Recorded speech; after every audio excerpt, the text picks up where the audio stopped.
Thank you for having me. Thank you for being here. I want to touch on something Cody Ann said that is so powerful.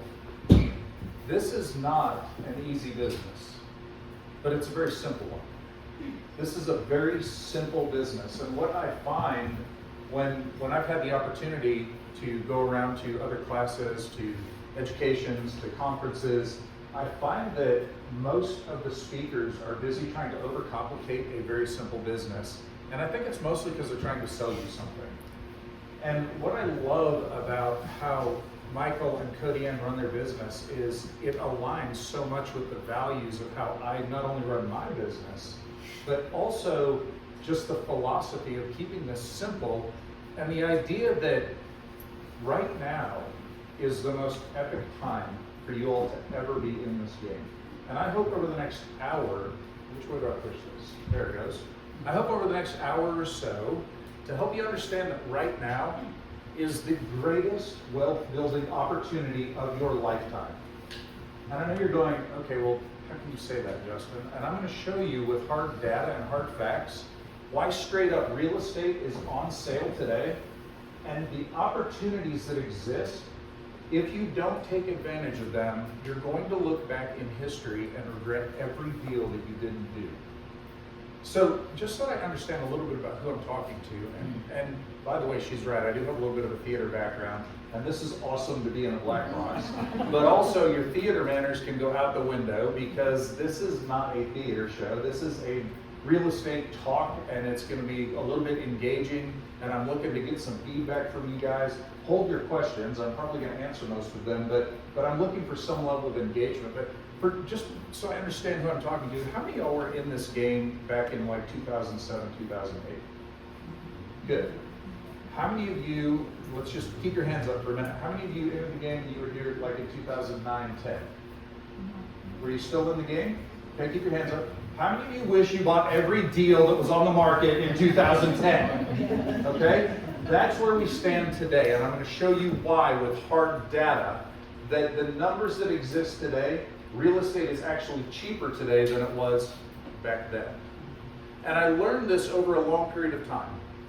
I got started back in this game in 1998. I bought my first 2-bedroom, 1-bath, single-family home. It was a little 2-bedroom, 1-bath house that was a light rehab. I mean, it needed carpet and paint, stuff that I could do. I did have a construction background, so I could have handled something bigger, but I wasn't prepared for that because I wanted to get in. I had found a mentor. That mentor helped me understand a little bit about this business, and he guided me towards the simplicity model. And so the first deal I took on was just simply like a carpet and paint rehab. We replaced the appliances, and at that time, I rented that thing out for $525 a month. The payment was $500, so I made a whopping $25 a month in cash flow.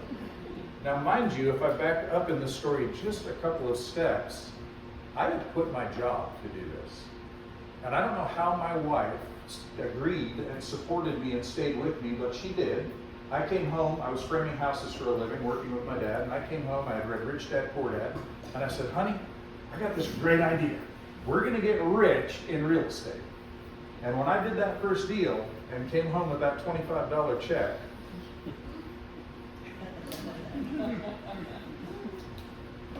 but what I did back then was build belief.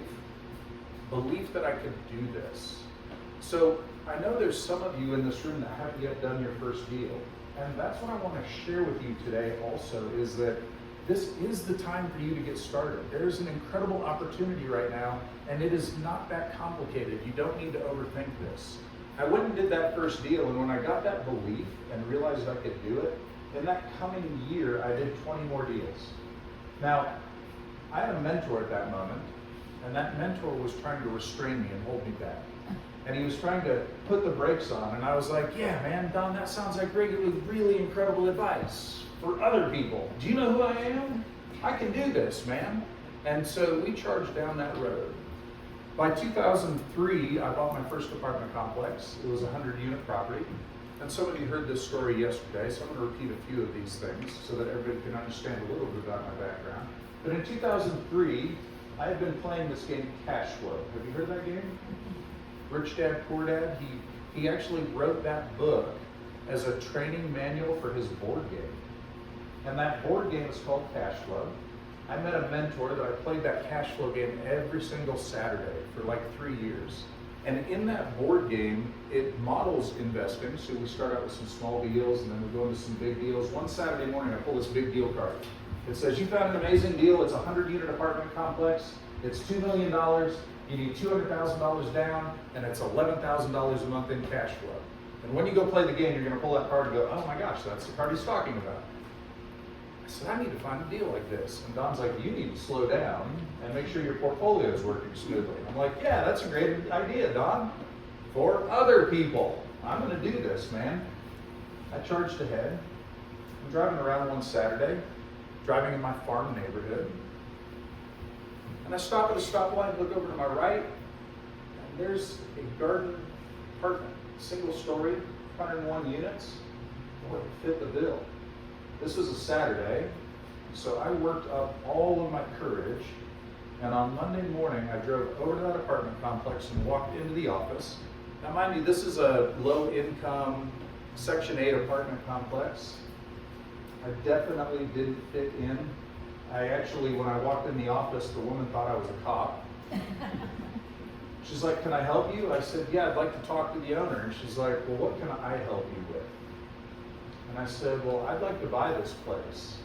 And she looked at me like I had lost my mind. Sir, what are you doing walking in here wanting to buy this? I said, no, really, I want to talk to the owner because I want to buy this place. And she picked up a walkie-talkie and radioed out and said, hey, Lance, are you out there? The owner of the property happened to be on site. He worked at the property. Lance came in, we started talking. I negotiated to buy the property. We ended up purchasing that asset, and I had Lance stay on for 90 days to coach me and run this business with me. I had no idea what I was doing in the apartment game. What I had was no fear and confidence. That's a dangerous equation. So Lance sticks around for 90 days, and we take over that property. Just shortly after Lance left, I decided it was time to grow again. I'm be an apartment mogul. So I started looking for another deal. I found a property that was going into foreclosure, this time 171 units, like 4 blocks away. That looks like a good deal. This one happened to be a tax credit property, which means that I didn't understand it at the time, but it meant that there were some restrictions on what I could do with the rents because the government had awarded the developer tax credits to keep the rents low. I was so smart, I didn't need anybody to tell me that. So I went in and negotiated and I bought that deal. And when I took that deal down, I got a phone call within the first 30 minutes of owning that property. And I was so proud. I was in the office, phone rings, I'm like, stand back, I got this one. Magnolia Park, how can I help you? There was a buyer. They had thought the property was going to foreclosure, and they offered me $200,000 more than I paid for it 15 minutes ago. And my dumb, knuckle-headed 30-year-old self said no. And that's when some of my education really started, because it was about that time that Dawn helped me understand a little bit about what we call the market cycle. I had come into this game at the bottom of the cycle. And by now it's 2004, and we're starting to roll. And I started learning some lessons, but I still figured that, well, these gurus are telling me, scale bigger, grow, be the biggest, baddest apartment mogul you could be. And by that time, I decided it's time to go out of state. So I started looking at other markets, because I'm an apartment mogul now.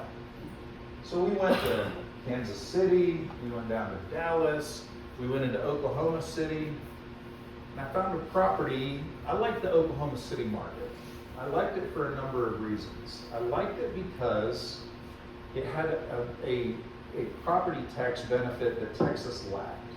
In Texas, the property taxes are insanely high. And if I don't live there, I don't benefit from that. So I went back over to Oklahoma City, and what attracted me about that market is Don had shared a little bit about what I'm going to talk about today, this market cycle. And he shared with me this idea that markets are cyclical, And as they turn, we want to be making our investments in places that might be a little bit resilient if the market turns down. So for me, that was the energy markets. And that's why I started looking in like Texas and Oklahoma was the primary areas. I had a buddy that said Kansas City, went there. Super cool what they've done with the downtown, the riverfront, the redevelopment there. It's a really neat city, but it wasn't a fit for me. But Oklahoma City, it felt like I could make all the things work. And with Don's guidance, the energy market, I took a bet that might be okay, although I still didn't fully understand it at that time. So we took down 232 units. And now I was in a multi-state investment portfolio. Man, did I feel like a rock star getting off that plane every month. I self-managed everything I did. So once a month I would fly into Oklahoma City and I would work with my staff. I always bought properties that were big enough if they were out of state that I could have a on-site staff in the facility so that I could self-manage and come in and check on them. By 2009, I had grown the portfolio to over 800 units. But we all know what happened in 2008, right? And so here I am, highly leveraged, rolling into all of these apartment deals, and Mr. Market is the most unforgiving teacher that exists. I started learning some lessons rapidly, and mostly those lessons were I need to understand more about what's happening in the market. And that's when I became this student of markets. And it largely came from my mentors, but then I went and started doing a lot of other research. And that's where this starts. So if we look at markets, they're cyclical. Markets go round and round. There we go. We have buyers markets and sellers markets. They run in a circle. Sellers markets on top, buyers markets on the bottom, and the cycle repeats over and over and over. This is flashing kind of funny. One of the universal truths about this market cycle is the same things happen consistently throughout the market. So if we start in that transition between buyers and sellers markets, we're in a space of very low inventory.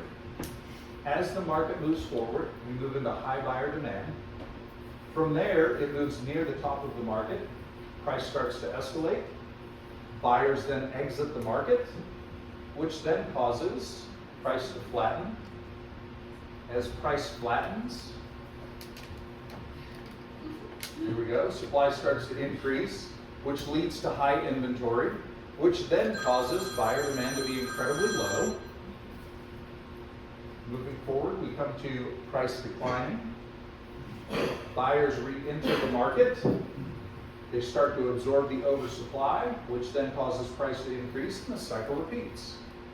And this happens over and over and over. And if we understand this, we can't really time the market per se, but we can start to time our investment moves.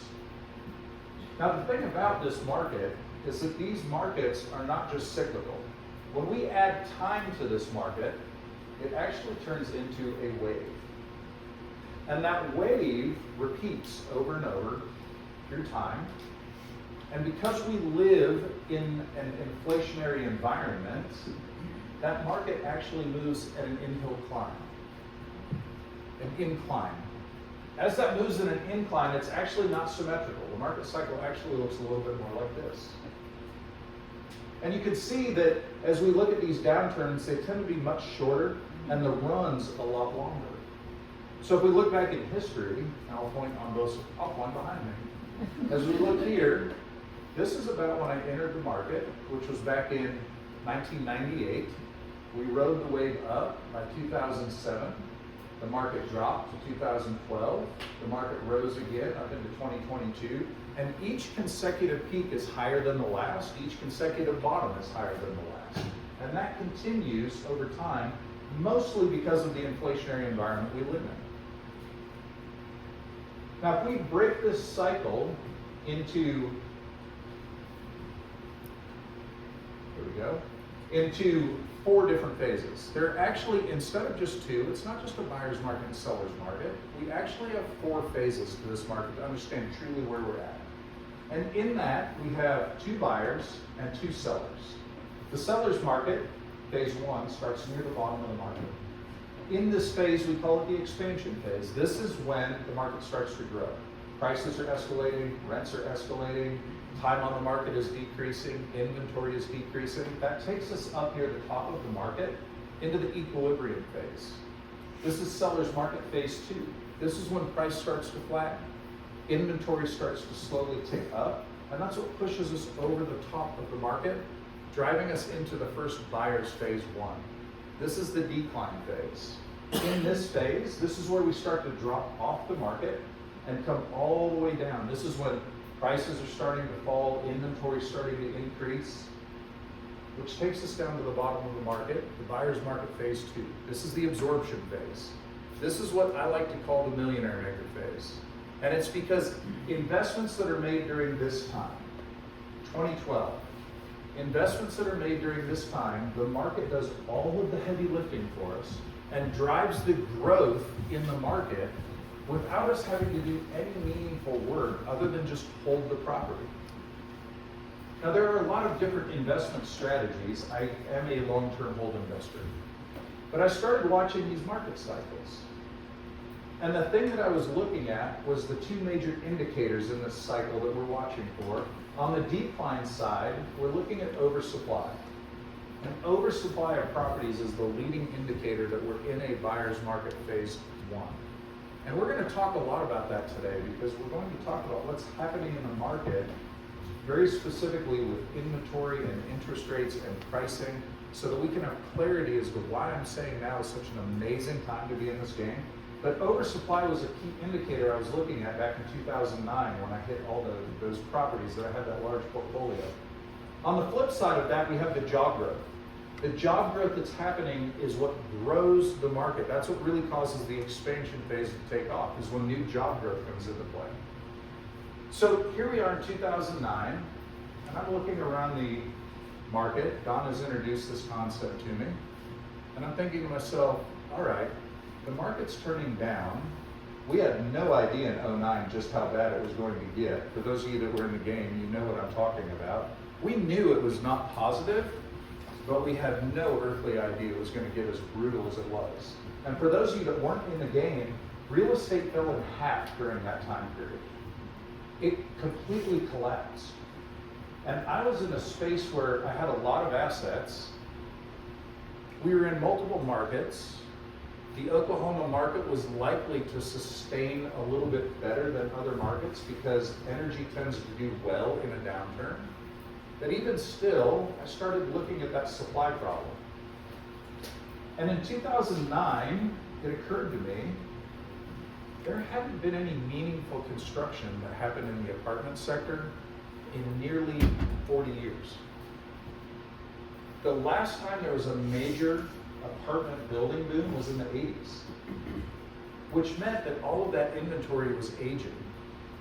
And I also was watching, if our economy does turn down all the way, by the time we got to 2011, we were watching the government start printing excess cash. And I knew at that time that with all that money studying the market cycle coming into the game, if all that big money was sitting on the sidelines coming into play and they were looking to enter the real estate space, the apartment sector was probably a good candidate for those big pockets to move into. So I started positioning my portfolio to sell. From 2011 to 2013, I prepared. Everybody else during that phase was trying to figure out how they could buy more assets, not me. I was over there painting my shutters, making sure that my carpets were clean, that my vacancy was low, that my units were filled, because I was positioning to start selling. And by 2013, following the market cycle, understanding where I thought we were headed, and waiting for this next big expansion boom to happen, and new apartments to come online, if I were still in that business, I felt I had a great risk. And it was because I owned C-class properties at that time. I don't today, but at that time I owned C-class product. And that C-class product, I felt if all of this brand new inventory came on the market, I was going to be exposed. Because I don't know if you know how this development cycle works, particularly the multifamily game, but the developers that build those don't often hold them. They build them, get them occupied, and then sell them. So they don't care if the tenant profile is not what Michael would put in your house. They will put anybody that can fog a mirror in those units because they only need to get them 6 months down the road before, if they default 6 months later, it doesn't matter, because if they could just get them to pay rent for 6 months and show a rent roll that's positive, they sell that asset for a huge windfall profit, and then they go back and develop again. Meanwhile, the fund that came in and purchased that apartment complex is left to run with whatever is there. Now, for me, why was that a problem? Because if they need to fill vacancy, they're gonna take from that A-class property, they're gonna reach down into the B-class assets, and they're gonna start pulling tenants from there, giving them incentives and concessions, and get them to move into that A-class product. And the B-class guy's going, yeah, I wanna live over there.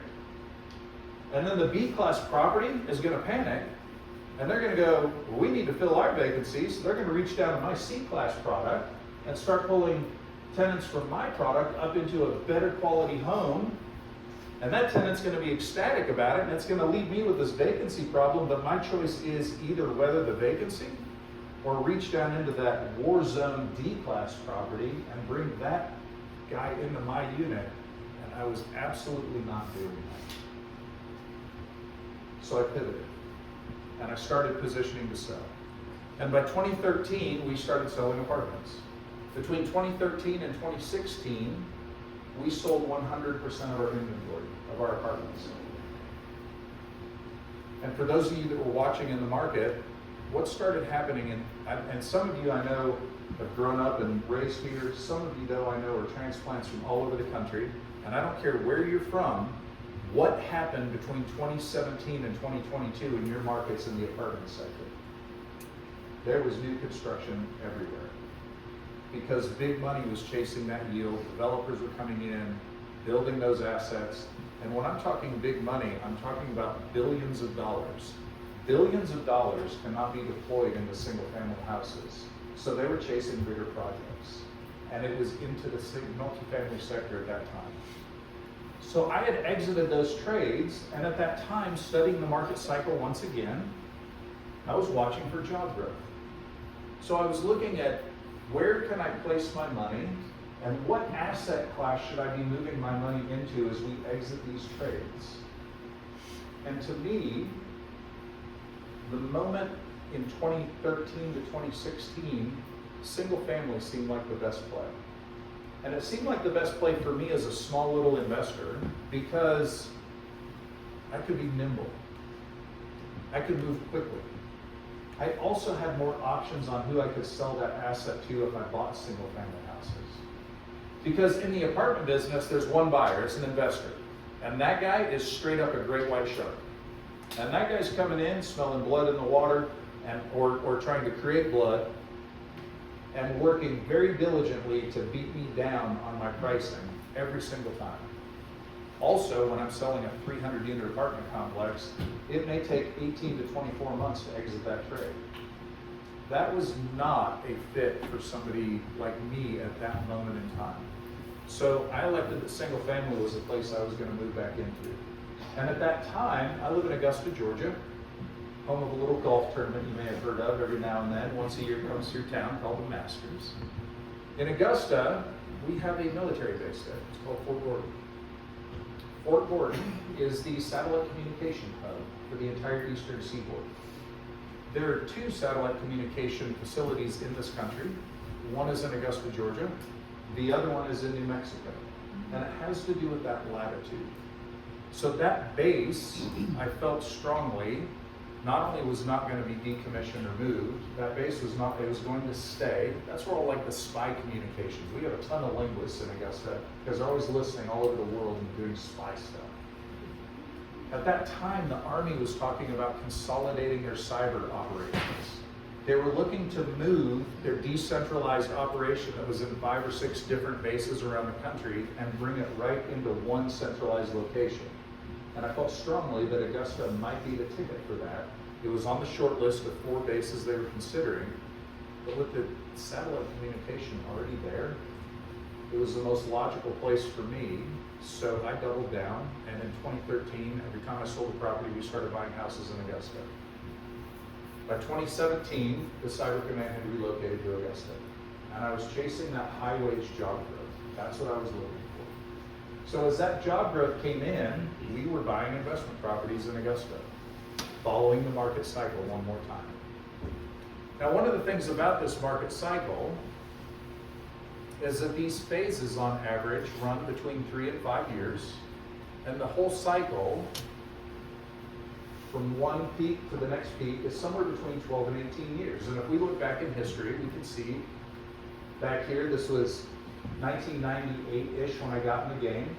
We fast forward, we hit up here in 2007, and it dropped back down in 2012.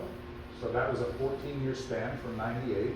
2012, we rose up to 2022. From 07 to 2022 was 15 years. From 2022, we came down. In 2026, we're somewhere in this range, and I'm going to show you in a minute. We're going to talk through these 7 key indicators that will tell us very specifically where we're at and why. But we're somewhere here in 2026. So from 2022 up here, somewhere between 2034 and 2038, we're going to see the next peak of the market.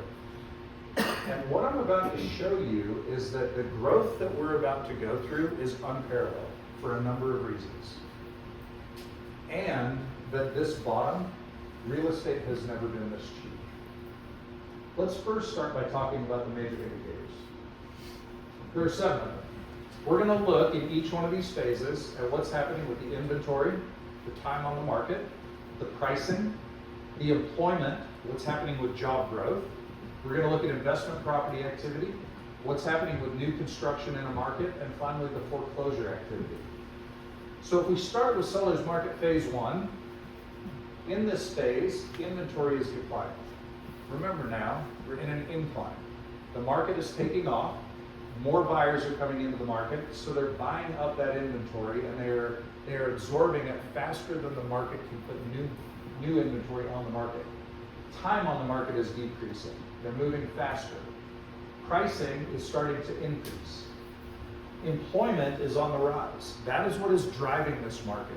If you think about it now, when the economy lights up and an employer comes in and starts to invest money in a market, and they're bringing in new jobs, not just like Augusta, for example. Augusta had new jobs come in back in the early 2000s, but it was a call center. And the mayor was so proud of it because he brought in this big call center.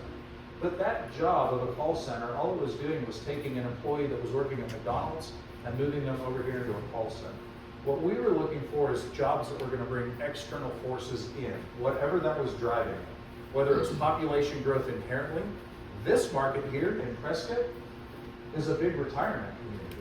So as that population growth comes in, for every person that comes into this market that is retired and has disposable income, we need a butcher, a baker, and a candlestick maker to provide services for them.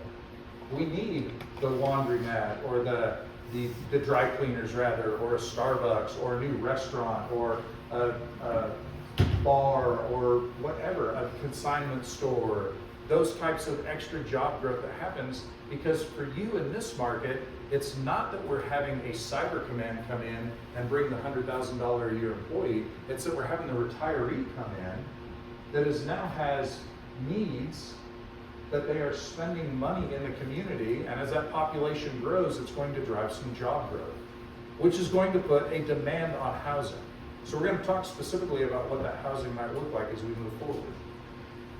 Investment property activity during this phase is peaking because the investors that got started early at the bottom of the market, there were a bunch of them sitting on the sidelines watching, waiting to see that their buddy didn't get clobbered when he went out there and touched his toe in the water. So they're holding back and they're waiting. But once we get that momentum into seller's phase 1, the investors start flooding into the market. New construction during this period is moving. All the builders have been preparing for this. And at this time, foreclosure activity is flat. Does that sound like where we're at right now?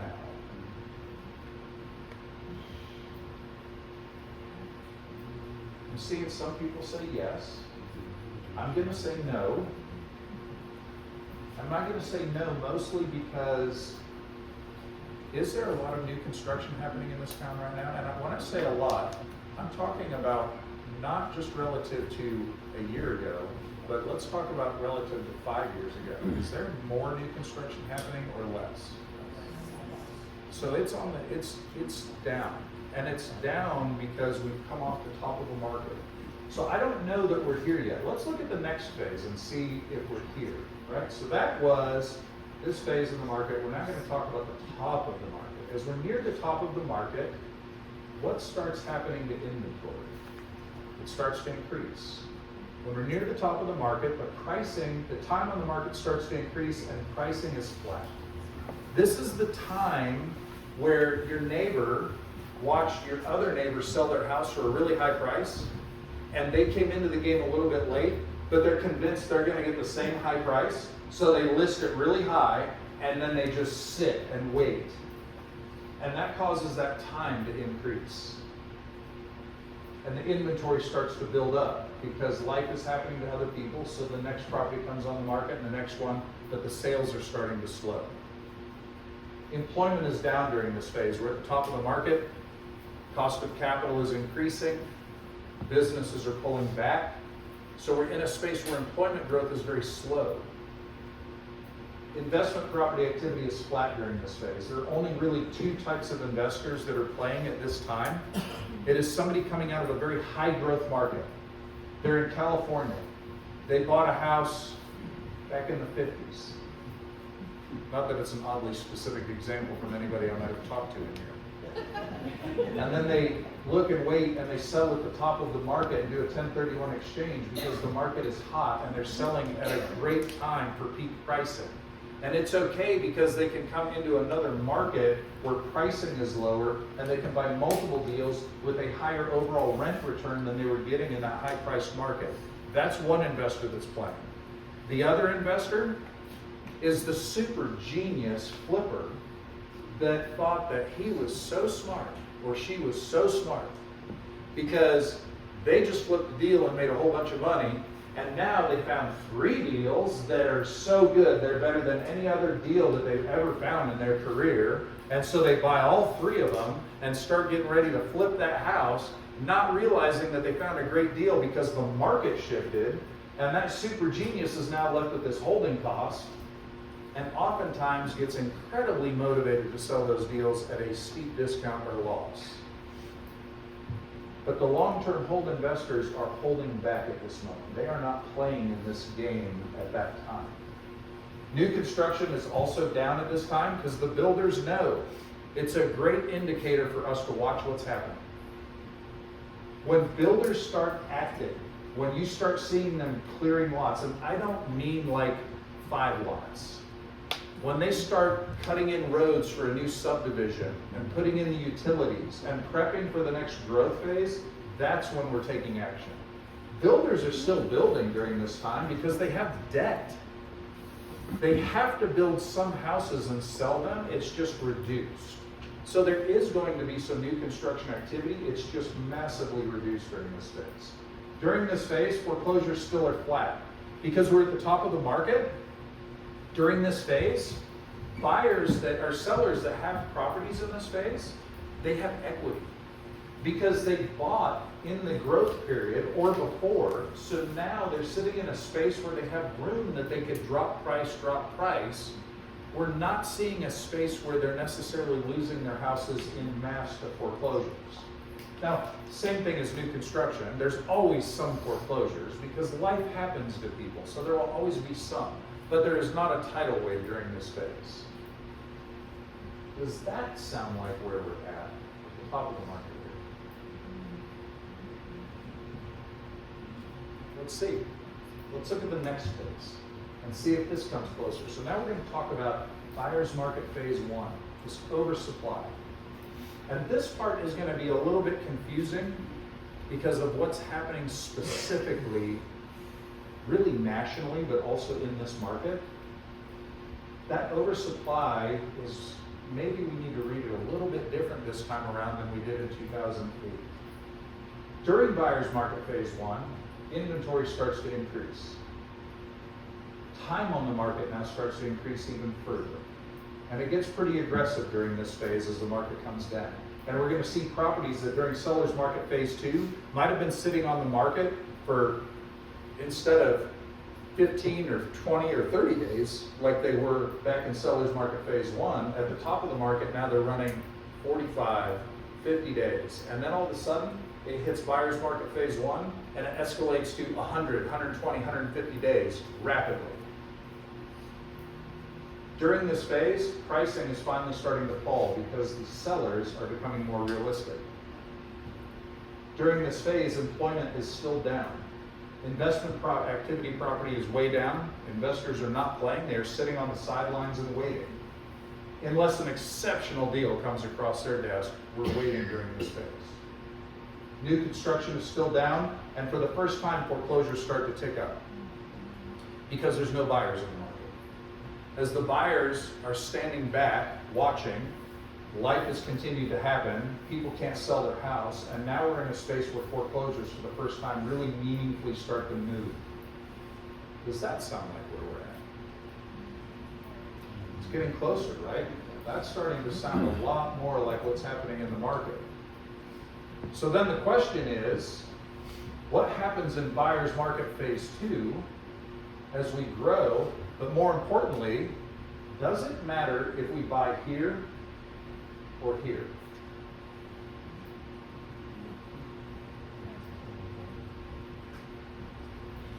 Here's where it might matter. What is going to drive this change from here over to here? What is the singular factor? It's not one of these indicators. What is the singular factor that's going to drive us through this change?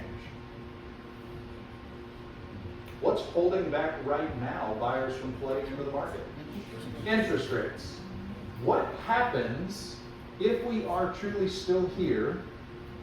Over here, interest rates are going to drop. What's going to happen to pricing when interest rates drop?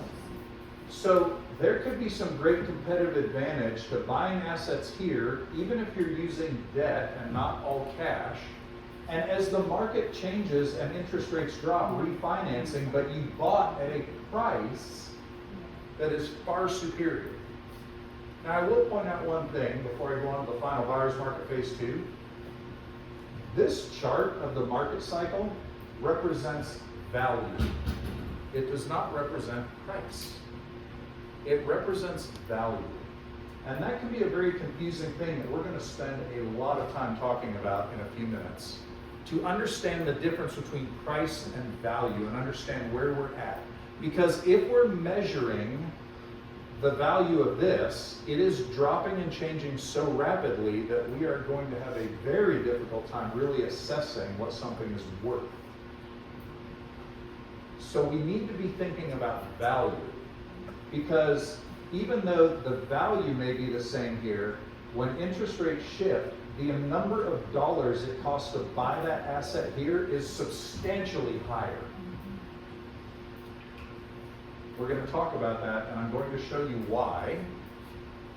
Not only is it cheaper than it's ever been, but that spike that's about to happen is going to be more aggressive than any other spike that we've had in our lifetimes. So buyer's market phase two. During this phase, inventory starts to flatten. During this phase, time on the market starts to drop. Pricing for the first time starts to increase. Employment is on the rise, slowly. It's driven, by the way, because interest rates have started to come down. Cost of capital is cheaper. Businesses now start putting money back into their businesses, bringing in new employees, preparing for the next round of growth. Investment property activity starts to pick up. This is when the first investors really start coming in. Maybe a little bit of contrarian move instead of momentum move. The people that are coming in before it's proven that we're there.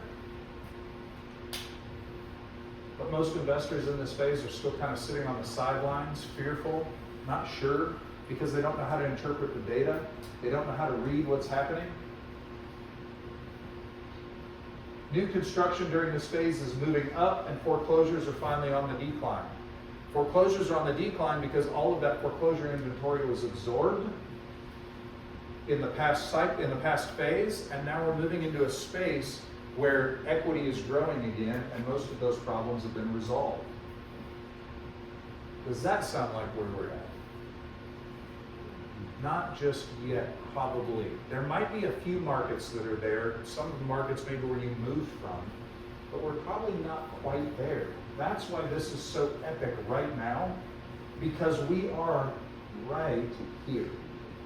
Some of those indicators in a buyer's market phase 2 have started to happen, but not enough of them to push us all the way over.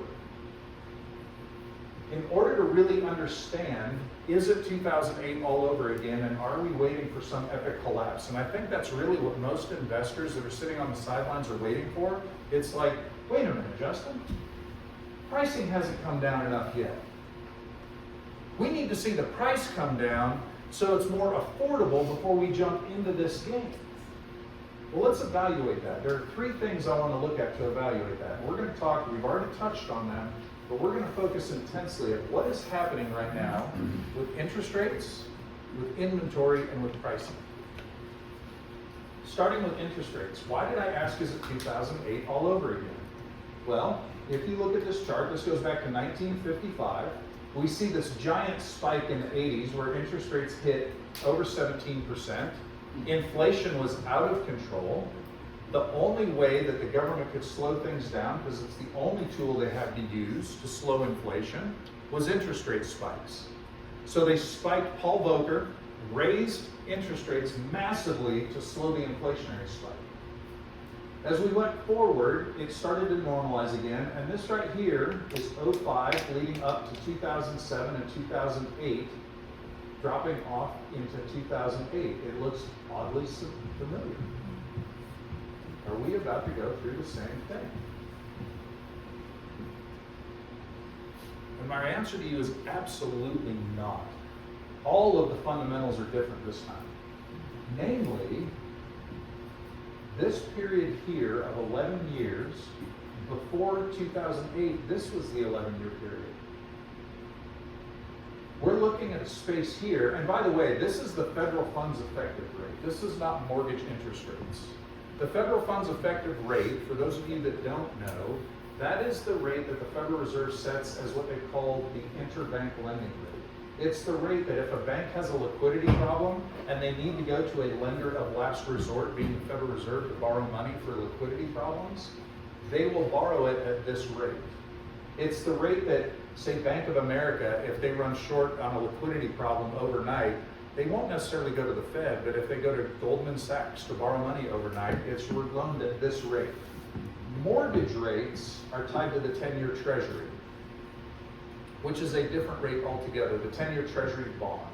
And mortgage rates usually run about 3 points higher than this rate. And if we look back through history, that pretty much holds true. From this period here in 2010 forward, where the federal funds rate was near zero, interest rates were 2 3/4 to 3%.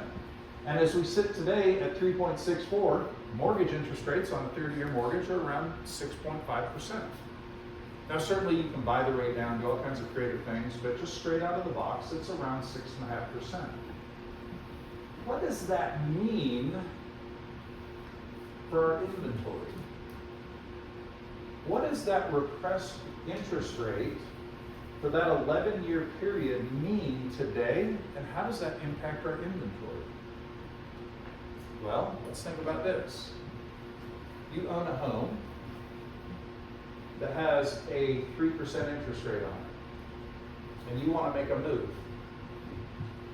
Not have to, just want to. You want to move into another house. So you sell your house and buy a house that's exactly the same, but now the interest rate's double. How motivated do you do that? Your payment doubles. You're not doing that. Nobody's doing that. You want to upgrade. It's time for me, we had another baby, we want to upgrade. We want to move from a 3-bedroom to a nice 4-bedroom home. That house is now a higher price and at double the interest rate. Your payments quadruple what your existing payment is. You're not doing that. You're sitting on the sidelines. our supply problem today, it's not an oversupply problem from the perspective of 2007, 2008, where we had massive excess inventory. Our supply problem today is because there is no demand for housing. People are sitting on the sidelines, not just investors. Retail buyers are sitting on the sidelines doing nothing right now. What is going to happen when the Fed follows this trajectory and rates come back down where mortgage rates are under 5%? What is going to happen to that pent-up demand that has been waiting for the last 4 years to make a move? They're going to flood the market. What is going to happen to pricing when we do not have very much inventory available for them? And I'm going to talk in great detail about the inventory in just a minute, but what happens to pricing when inventory doesn't meaningfully shift, interest rates drop, and not just investors, but retail buyers flood this market? It's going to shoot us into buyer's market phase 2 and into seller's 1 rapidly. It is not going to take 5 years for that to happen. It's going to accelerate like, have you been down to, it's going to accelerate like you're in my Tesla. If you have ever ridden in a Tesla, and you have ever experienced 0 to 60 in 1.9 seconds, it is snap your head back in the chair fast. That is what is about to happen in this real estate market. Let's talk, by the way, as of January 2026, 82.5% of mortgage interest rates are below 6%. 57.5% are below 4%. These people are not selling their house and trading for a higher interest rate right now. They are going to Home Depot and remodeling their homes, and they're staying put, which is causing increased pressure because there's no inventory churning. Let's talk about inventory for a minute. In 2008, when we were at the top of the last market, we had 1.9 million excess units built in this country. And I'm going to show you the inventory chart straight from Fred in just a second. By 2024, we had 2.1 million too few units to meet normal demand in this country. We had underbuilt for 12 years in this country, and I'm going to show it to you in a second. Freddie Mac reports as of 2026, we actually have 3.7 million fewer units than what we need just to meet normal demand. This is the chart for Fred. This shows housing starts. Fred, by the way, is the Federal Reserve Bank of St. Louis. I love this. If you have never been to their website, go check it out. This is data straight from our federal government. And this is new privately owned housing units started in the country. And we finally, right here in 2022, well actually in like 2021, we finally crossed that threshold. To meet normal demand in our country, we need about 1.5 million housing units to come online just to meet normal demand. Why we ran into so much trouble in 2008 is because look what happened from this period starting right here in 1995 all the way through 2008. All of this is building excess inventory, at one point peaking at 2.4 million units. They built 1 million more units than they needed in 2007. What that led to in 2008 is 2.1 cumulative million units more than what we needed to meet normal demand, which was more than a year's supply of housing inventory. So when the market collapsed, builders stopped building and it plummeted. In 2009, they built 400,000 new units, and it took until 2021 before they finally just met normal demand. So during that period, this year, we were 1.1 million too few units built. The average of this is 400,000 units a year across those 11 years.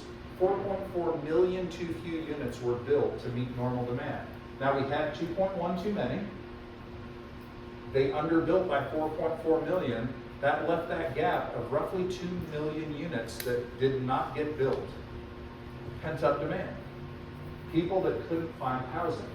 During that period, what happened to your rents? They spiked.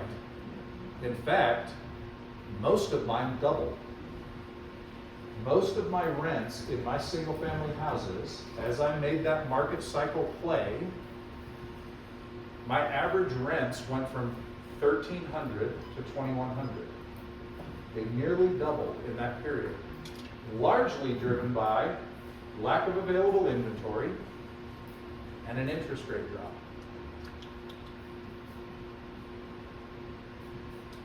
The bottom line is today, there is not even remotely close to enough inventory to meet normal demand. That puts us in this position right now where there are no buyers in the market. To be able to go in and work with sellers that are reasonably motivated and buy properties at a discount to what the listing price is. In fact, this chart came from Redfin. Right now, we're in a space, by the way, that we have an undersupply of inventory, not an oversupply, but the oversupply is caused by lack of demand, and this chart shows it. There are 630,000 more sellers than there are buyers in the market today. In a buyer's market. This is the largest gap in recorded history. If we look at this chart from RE Venture, this is existing home sales, and it doesn't matter what those numbers say, they're in the 4 million range, but it is the lowest in recorded history. The only time it was lower was right here in 2010 when the market was bottoming. There are no buyers in the market right now. What does that do for us as investors with our position of strength going in and acquiring assets at this moment in time? This is when we want to be acquiring, not when all the other investors and all the retail buyers and all the pent-up demand is coming into the game saying now's the time. We're just getting started because it's about to get really good. So the question is, why is pricing so high? Justin, if what you're telling me is there's no demand, we don't have enough inventory, why is pricing sitting so dang high? This chart here is median home price across America. This is from Fred, did not make this data up. Federal Reserve of St. Louis, median home price for all homes. This chart goes back to 1965. Back in 1965, median home price was $20,200. Crazy, right? I bet none of you even drive a car that's $20,000. By 1980, home prices had tripled. Over that 15-year period, home prices tripled. That was during that inflationary period. And that's when our government spiked interest rates to 17% to slow the out-of-control inflationary growth that was going on. By 2007, pricing hit $257,000. And for those of you that were in the game, we were all sitting around going, I don't know how anybody can afford a house. I don't have any idea how people could possibly pay $257,000 for a house. How many of you wish you bought every single one of them that was on the market? And that was at the top of the market. By 2012, at the bottom of the market, by 2009, pricing hit its low. It dropped by about $49,000. That's not half. I thought, Justin, you said real estate fell in half. I thought the media said real estate fell in half. That's not half. I'm going to show you what half is in just a minute. By 2012, at the true bottom of the market, pricing had actually recovered. Why? If that was the true bottom of the market, why did pricing actually increase when we were still grinding to the bottom? To understand that, we have to understand something about our currency. And we're going to talk about that in just a minute. By the peak of the next market in 2022, pricing hit $442,000. Median home price in America. Staggering, right? And what are we all screaming? The same thing we were in 2007. I just don't know how anybody's going to be able to afford these things. It's so expensive. We have an affordability crisis. We probably should sit back and wait. I promise you, when I'm done today, you're all going to run out that door. First, see Cody and Michael, but when you run out the door to go buy these houses that you're about to go buy, you're going to understand why. If you are gauging the value of these homes by pricing, you are gauging it wrong. Pricing has fallen today to $403,000. That's median home price. And I'm telling you, we're near the bottom of the market, but there's only been a 10% price shift. Now, around here, I don't think you've seen a 10% drop in price. And I'm here to tell you that if you're waiting for one, you're going to be waiting for the rest of your life because it's never happening. And I'm going to show you why. See, to understand this, we have to understand a little bit about our money.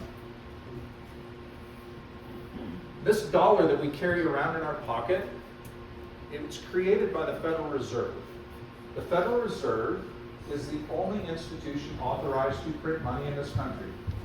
And the reason the Federal Reserve exists is because before the Federal Reserve, before the central bank existed, and I'm going to make a small correction here, my master's is actually in finance, not economics, and I studied this stuff intimately. So, and I have an understanding of economics also, but the finance piece is so critical to this game we play. Because the Federal Reserve was created because before that, in 1912, every bank in this country had their own dollar.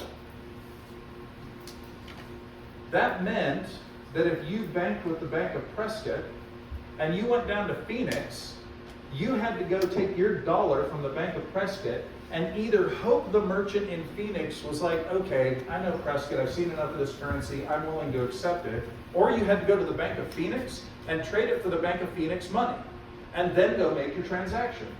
And if you came from Wichita, forget it, buddy. You weren't doing business in Arizona, because we don't trust that Wichita currency. How can we? At that time, every merchant in this country had a book. I had it yesterday. I left it in my bag. It's called the Hodges Book of Currencies. And it is a printed book that shows every currency that was printed in the country from every bank in America. What it led to was incredible fraud. It led to a space where counterfeit problems existed, fraud existed. It was very difficult to conduct transactions that were outside of your immediate community. So the Federal Reserve stepped in. And I know there's this whole political movement that is, the Federal Reserve's evil. We're going to talk about all of that. I'm not a politically charged guy. I'm a finance guy. And if we understand how this system is created and we know these rules, we are in the most epic time ever to win so big right now. The Federal Reserve created in 1931. At that time, we were on the gold standard. The gold standard actually had started before, back in the 1870s. That gold standard said that the dollar has a face value, and it is pegged to gold. And gold, which is a stable store of value, gold is priced at $20 an ounce, and we're going to fix it so that the dollar is backed by gold, and we can have confidence that this dollar is good anywhere in the country. For that matter, anywhere in the world. And in 1913, when they instituted this, we were already engaged in World War I. And our government needed to start spending some money. By 1933, Roosevelt came into office and he said, we've got a problem. As we've come out of World War I, it's left us in a deficit. We need to print more money, but we can't because it's fixed to gold. I got an idea. Let's make it illegal to own gold. And in 1933, he signed an executive order and made it illegal to own gold in this country. Crazy. In recent modern history, it was illegal in the United States of America to own gold. And that lasted all the way until actually 1974. It was illegal for you to own. You could have jewelry like earrings, rings, but numismatic gold, coins, bullion, you were required to turn that in to the U.S. government in 1933. And then in 1934, they promptly revalued, once they called in all the gold, they revalued the gold to $35 an ounce. What that did is it gave the US government the ability to print 80% more currency than was in existence and fund the war. Now fast forward, we move into like 1965. The government, realizing that they could play some of these funny games, they keep printing just a little bit of money. But gold, as the best store of value, it's not imperfect. I am not a gold bug. I'm not here telling you go invest in gold. Gold is a great place to park your money if you want to hedge against inflation and you have no better place to put your money than gold. Put it in gold because it will be a stable store of value against the dollar changing. But to me, it's not an investment. But what it is it's a measure of value. So that gold, by 1965, our government had continued printing money, and the gold worldwide started realizing there was more money in circulation, and the price started creeping up near $40 an ounce. And at that time, the US was holding the vast majority of the world's gold. So France sailed a warship over off the coast of New York and demanded a return of their gold deposits. And they got it. The US gave it back to them, and then they sailed their gold in their warship back across their battleship across to France. But we still needed money because in 1965, what was going on? Vietnam. And we needed money. So what did Nixon do? In 1971, he took us off the gold standard. It's still illegal to own gold at this moment.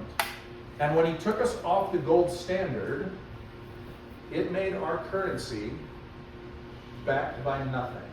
It is now called a fiat currency. And that fiat currency is backed by nothing but the full faith and credit of the United States taxpayer. And that's fine. Actually, it's the era of modern money. And in some capacity, I'm going to show you why that might be okay. If you know the rules. And if you don't know the rules, you're going to get hammered in this next period. So understanding how this currency works and what this means to us matters. Because during this next period, the Federal Reserve from 1971 forward started printing money aggressively, which is why we saw housing values go from 20,000 to 63,000 in a period of 15 years. And I'm going to show you currency charts in a few minutes to help you understand how much money was being printed. But what this caused me to think about is, all right, 2011, 2012, in that range, I started thinking, how are we supposed to assess what real value is? Well, these houses are falling in price. How do I really know what the value of them is? And I found my chart about a week ago from the very first time I taught this piece I'm about to share with you. And it occurred to me that instead of pricing these houses in dollars that are changing so rapidly, how about if we change them and price them in gold? What if we price houses in how many ounces of gold it took to buy a house at any given moment in time? Because the value of the gold hasn't changed. The price of gold fluctuating is because the dollar is getting weaker, not because the gold is changing. And certainly there are some times, and this is where gold is not perfect, there are some speculative runs, like one we just saw recently over the last few months. But most of that is just driven by an increased supply of dollars in the market that is causing the price of gold to rise because there is more dollars competing for the same amount of fixed goods. So when I started to look at this, the most beautiful part about this, I can go back to any one of these dates, actually further for gold, and I can tell you the spot price of gold for any day in the last 150 years. So I did that. And when I looked back in 1965 January, gold was trading at $43.50 an ounce. Remember, I told you, gold was still pegged in 1965 to $35 an ounce, but the government kept printing money, so it fluctuated. And you can't see the number, but this number right here shows by 1970, they got it back under control to $35 an ounce. right before they took us off the gold standard. And when they did that, by 1980, gold was $559 an ounce. In a period of 9 years, gold 10x'd. By 2007, gold was $640 an ounce. And what happened in 2007? Our government started printing money. So by 2009, as the market started dropping, gold escalated to $869. By 2012, at the bottom of the market, gold hit $1,100. By 2022, gold was at $1,700. You can't see the number because it's so small, but right there, that was in March of 2023 when I did this presentation in Colorado Springs, and gold was at $2,900. And I was screaming from the front of the room, you need to get prepared because gold is flying. I'm not a gold bug. It's because I understand our currency. And what is happening with our money is causing this pricing shift. Today, gold is sitting at $4,600 an ounce. Now, actually, I saw it this morning, it was like $4,550. When I wrote this a week ago, it was there. That's part of that speculative run. Gold actually spiked about 2 months ago at like $5,300 out of speculation. It's come and settled back down. But here's what that means. If we divide the price of gold by the price of housing, we can determine how many ounces of gold it took to buy the houses. And back in 1965, it took 464 ounces. But by 1980, it took 113 ounces. Wait a minute. Do you see what that's saying? Housing prices tripled, but the value dropped by 80%. Real estate was trash. Nobody wanted it. How many of you wish you bought all the houses in 1981? Because at 113 ounces of gold, it was the lowest that we had ever seen. As we move forward, by 2007, we had peaked back to 400 ounces of gold. When it dropped, by 2009, it dropped to 239, and by 2012, it dropped to 200 ounces. There's your half. Real estate values fell in half during this last drop. Today, by 2023, we hit 257 ounces, and today we're sitting at 86 ounces of gold. Folks, real estate has never been this cheap. It will never be this cheap again in your lifetimes. It will never, ever be at this price point again. And we can look back to 2007 and say, but it's so expensive in dollars. How can people afford it? At $450,000, how are people going to afford to live? And I'm promising you, you will regret every deal you do not buy this year. You're going to look back in 10 years in history, and you're going to go, I wish that there was somebody that would have taught a class about this, and he would have told me that I should buy real estate in 2026, because if I would have had that class, my life would be so different. I want to carry on the story about our currency. To understand why real estate is so on sale and what is about to happen to the pricing of real estate. The currency story part 2 has to do with the modern era of money. This fiat currency, because our government started printing money and we had monetary expansion like we have not seen before. And if we look at this currency chart, this is a representation of M1 currency, straight from the Federal Reserve of St. Louis. This chart shows how many dollars, and M1 currency is the money we carry in our pockets.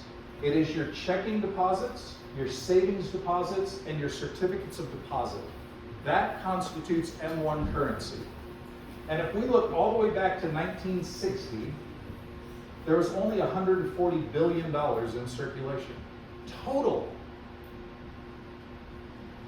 But by 2007, we had 1.3 trillion. And that chart still looks pretty flat. Then they turned on the printing press, and it was called quantitative easing. In the modern era of money, where we weren't backed by gold, and they were coming up with creative financial tools to create more money for us to put into circulation. And by the way, if you understand this, it's not terribly a bad thing. It's only a bad thing if you don't understand this and you are relying on this as wealth.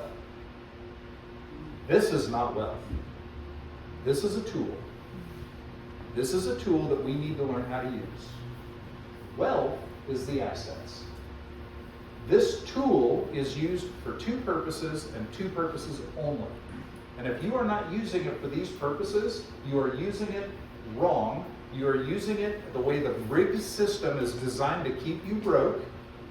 You are using this funny money to hold you down. The only two things this should be used for is to create incentive for other people to build wealth for you. For example, you are paying property managers to run your business. You are giving them money to give them incentive to work on your assets to build wealth for you. You are hiring contractors to give them money to provide them with resources to build your wealth. The only other purpose for this is to transfer wealth. It is so that when you decide to sell your house, your asset, that you don't have to find somebody else that either has some goats or chickens that you want, or a house that you just swap houses and hope that they're exactly the same value and price and everybody's happy. Instead, what the Federal Reserve created was an opportunity for capitalism at play to trade into a store of value temporarily, that we can sell the asset, move it into dollars, go find the next asset, and move those dollars back into that asset. This is not what we are chasing. Because if I have the assets, it doesn't matter what happens with this. It doesn't matter if the dollar totally collapses. It doesn't matter if we go back to trading in tobacco and chocolate. I will just collect tobacco leaves for my rent. It won't matter to me. Because this is not what I'm after. What I'm after is the assets. And we have the most incredible opportunity at this moment in time, no matter how old you are or how young you are, the most incredible opportunity for your entire life. Whether it is past or future, there will never be this opportunity. As we look at this, that quantitative easing, by 2010, they had increased it by 30%. And at that time, I was standing at the front of rooms like this, jumping up and down and screaming. This inflation is going to meaningfully shift asset values. These dollars that are coming into the market are going to drive asset values. They're going to make more dollars competing for the same amount of fixed goods. The houses are going to cost incredibly more. Go buy every house you can in 2010, 2011, 2012. By 2020, they had inflated our currency threefold. We were sitting at $3.85 trillion. When we look back at this chart, monetary expansion, quantitative easing comes into play. When we go back and look at the chart, oh, it's on the next slide, that's when you're seeing the pricing spike. What happened between 2012 and 2022 for pricing? It doubled. Wait a minute. Money tripled. Why did asset values only double? I'm going to answer that question for you. And it matters because this new monetary expansion that has happened, we do not have the same problem that we had during this last phase right here. We do not have the problem that caused asset values to be slightly repressed from what they should have done, and I will show you why. Here's the most staggering part. January of 2020, our government started printing money at a rate that made this look like child's play. And between January 2020 and May 2022, our government printed $17 trillion. By May of 2022, we were at $20.71 trillion. Now, they were able to draw back in some of that currency, and by 2024, we were sitting back at $18.58 trillion. But today, that number is back up to 19.4. In the last year, they printed another $1 trillion. Now, that's not a problem if you own assets. But if you are holding cash, you're screwed. I'm sorry, but it's true. If this is what you're controlling and holding on to and hoarding, you are losing value every single day. We're sitting right now in a space where they have 7x grew the money supply. What is that going to mean during this coming growth period for asset prices? They are absolutely meaningfully shifting. Part 3. We are now in an era of funny money. And if we understand how this works, and this is a very core component of what's happening, why have we not yet seen asset values explode? Why are we seeing values drop and pricing stay stable? And it's because all that money that's been printed, it is sitting on the sidelines. It is sitting in corporate accounts. They're doing stock buybacks to raise their stock prices. It is sitting in government accounts. It is sitting in bank reserves. Our banking system is designed as what they call a fractional reserve banking system. What that means, and this is not a scam, it's not a shell game, it's how our system was built to establish credit. The fractional reserve banking system means that for every dollar you put on deposit with the bank, they only have to hold a fraction of it on reserves, and they can lend out the rest. And that's what allows our economy to grow. So let's take this into like real numbers. Let's say that a government contract with the Federal Reserve, this is how money is created. We'll start there. The dollar is created because the Federal Reserve prints a dollar because the U.S. Treasury needs money. So the U.S. Treasury creates this fancy, beautifully ornate piece of paper called a bond, and they swap it for this beautifully ornate piece of paper called a dollar, and they trade it. And now the Federal Reserve has a bond that owes interest, and the U.S. government has a dollar that they can push out into circulation. You're a government contractor, you get paid your $100,000. You don't go collect that in a duffel bag of cash and walk around and store it under your mattress. You get a check. You take that check or wire transfer and it gets deposited in your bank account. The bank has that $100,000 and they now have the ability to hold $10,000 and loan out $90,000 of your money while they're paying you 0.001% interest on that money. And they loan out the $90,000. And again, it's not a scam. It's how our system's built. But if you're sitting in cash, there's the first example of where you're screwed in the rigged system designed to keep you broke. So they loan out that $90,000. And they loan it to Ken. And Ken takes the $90,000 and he doesn't walk around the streets with a duffel bag of cash. What does Ken do with it? He takes that check and deposits it in his bank. And then his bank takes the $90,000, holds $9,000, loans out $81,000 to Steve. Steve takes the $81,000, not in a duffel bag of cash either, takes it over to his bank, deposits $81,000, and Eric comes in and borrows money from that bank, and that bank only holds $8,100, loans out $72,000 to Eric. That process continues all the way down to where ultimately the expansion of the money supply goes 9x. For every $1 on deposit, our system is designed to create 9 more that go into circulation. And that system works just fine as long as it's credit-worthy people that are paying these loans back. And I know all of these guys, I'll vouch for them, are credit-worthy. So we're safe. But in 2008, they were not. In 2008, they were loaning money to anybody that could fog a mirror.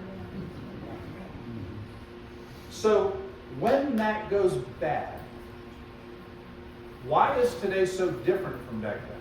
Because this is called the Mandrake mechanism, by the way. When this goes bad, when one loan goes bad, that system immediately works in reverse And for every dollar that goes bad, it literally sucks $9 out of the system instantaneously. So in 2009, when the market was collapsing, and you went to a bank and they said, sorry, there's no money, they didn't mean it figuratively. They meant literally there was no money. Because enough loans had defaulted and the bank's reserves were sitting at near zero. Because they had gotten wild and loose with money. Which is when Dodd-Frank came in and started to change some rules. I want to address one thing real quick. I think. Nope, not yet. We'll go back. Okay. So the bank reserves. As I said, the Federal Reserve system, or the fractional reserve system, is designed to have 10% on reserve. And if we look back to 1960, there was 140 billion in circulation. Bank reserves were sitting around 18 billion. That was 13%. Economy worked fine. The problem was, by 2007, with 1.3 trillion in circulation, banks were only sitting on 42 billion. There was only 3% reserves. How many loans had to go bad to swallow that? Which is why the government, forget the politics of it, had our government not stepped in with quantitative easing and started printing money at an unprecedented rate, you would not have had any money to go to the grocery store to buy groceries, to buy gas. You would have literally been bartering things because there would have been no money had the government not done that. Take the politics out of it, look at what was happening financially and understand why that happened. Now, how we got there, that's a problem. Once we were there, that problem needed to be solved. They solved it, and as we move forward during this cycle, by 2009, banks were now sitting on $318 billion in reserve, or 21%. By the time we hit 2012, we were at 1.1 trillion, or 66% reserves. So where did that extra $1 trillion go? Why asset values only doubled? They didn't triple? Because $1 trillion of it didn't enter the market. It was sitting right there in bank reserves. Today, we're sitting in a space where we're at 17% reserves. There is no liquidity problem today. Our government has printed a lot of money, but the banks are flush with cash. So if that's the case, and the banks aren't going to be pulling more money out of circulation, when this 7x increase in currency comes into play, what is going to happen to asset values in this coming period? Here's what I'm going to tell you. I want to address one thing before I share this with you.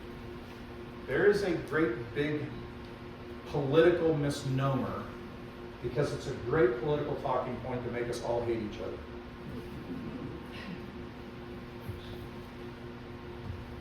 Everybody's concerned that our government is printing so much money that we're going to go broke.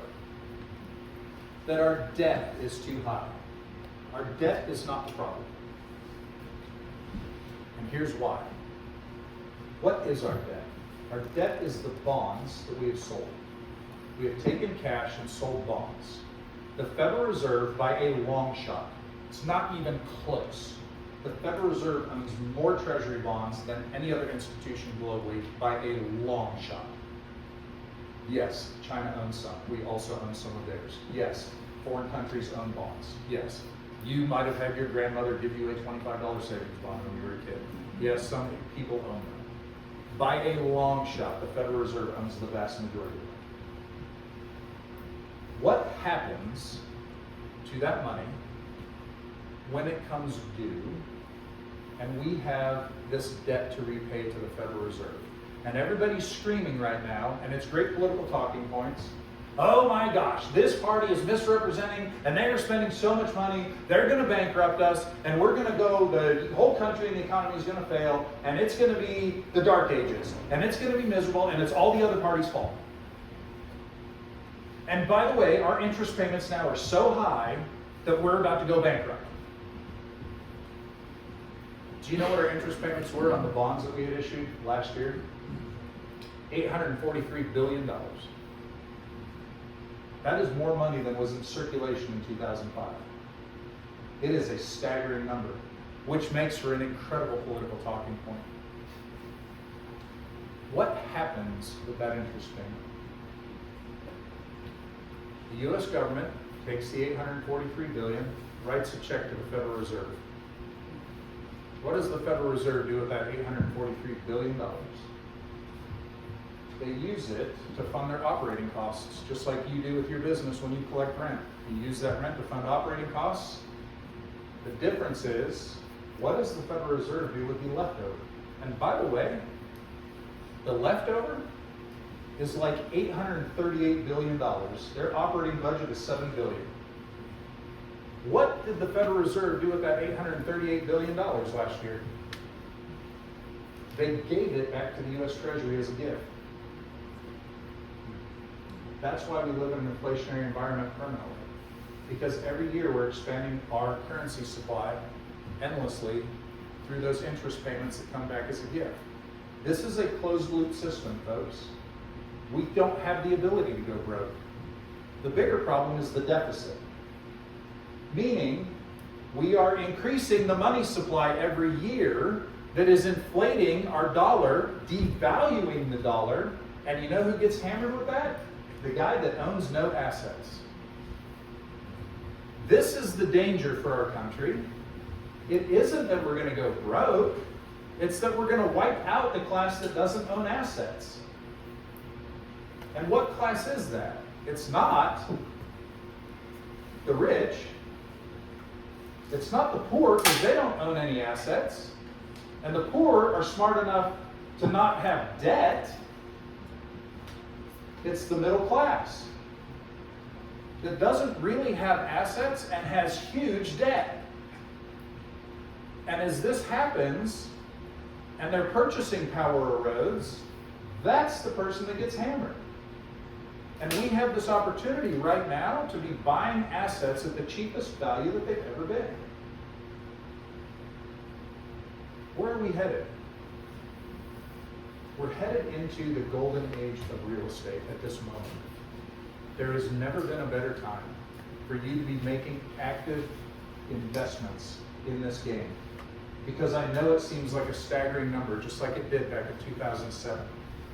And I know that right now, it's very probable that rents have softened or not kept pace with that pricing just enough to where you might actually buy an asset that you have to contribute just a little bit of money like you do with your 401ks.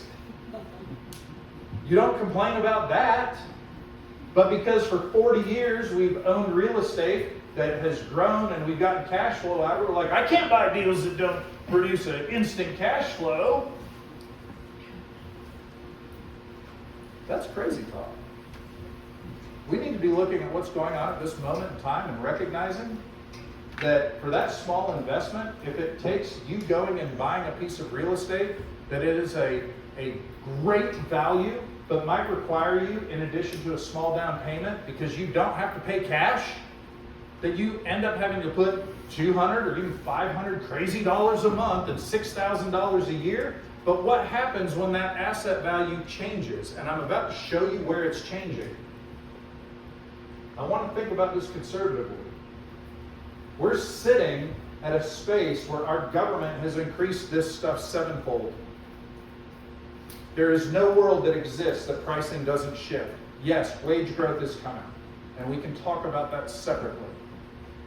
There's no other option other than wage growth to happen, because there's more dollars competing for that same fixed amount of talent.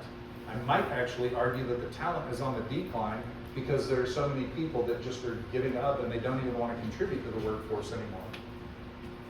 Coupled with this amazing thing that's happening right now, that is going to contribute to the one other factor that can stop inflationary problems, and it's productivity. If we can increase productivity enough, we can continue printing endless amounts of cash and it will not matter. For example, think about how much the big screen TV, the very first one you bought was. Now you can go to Costco and buy 15 of them for that, and they're better quality TVs and they don't weigh as much for the same amount of money. Because the productivity has increased to a place that it has driven the cost of goods down.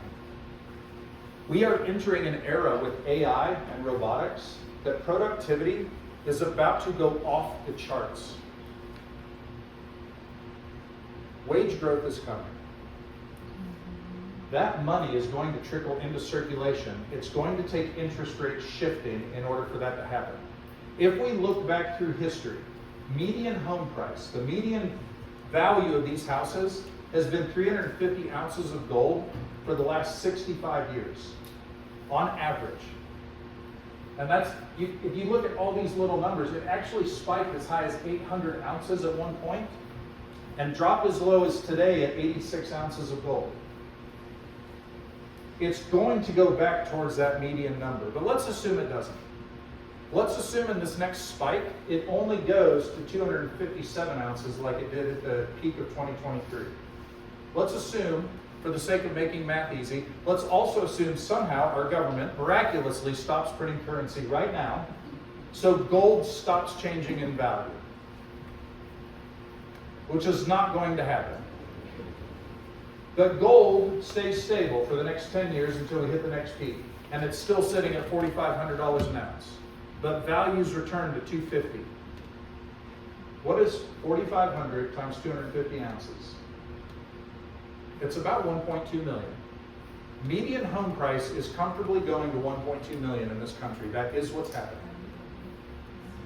The question is, are you going to let $200 a month hold you back from picking up $800,000 in equity growth? And by the way, what is it that actually drives your cash flow in this business?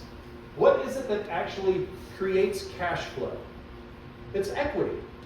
If you have no equity in a deal, you go buy a house with no money down and it is fully leveraged, you have no cash flow. If you pay cash for an asset and have 100% equity, you have big cash flow. As the equity grows, your cash flow grows. As that house goes from $400,000 to $600,000, your cash flow will increase. So that short-term investment in your 401k is not a life sentence. It is a short-term solution. Instead of putting 80%, 50% down, 80% down, 20% down, factor that into your down payment, that along the way I'm putting a little bit of money into this asset. Because 5 years from now, as rents recover, we're going to be in a space where you wish you had bought every single house that existed at this time in the market.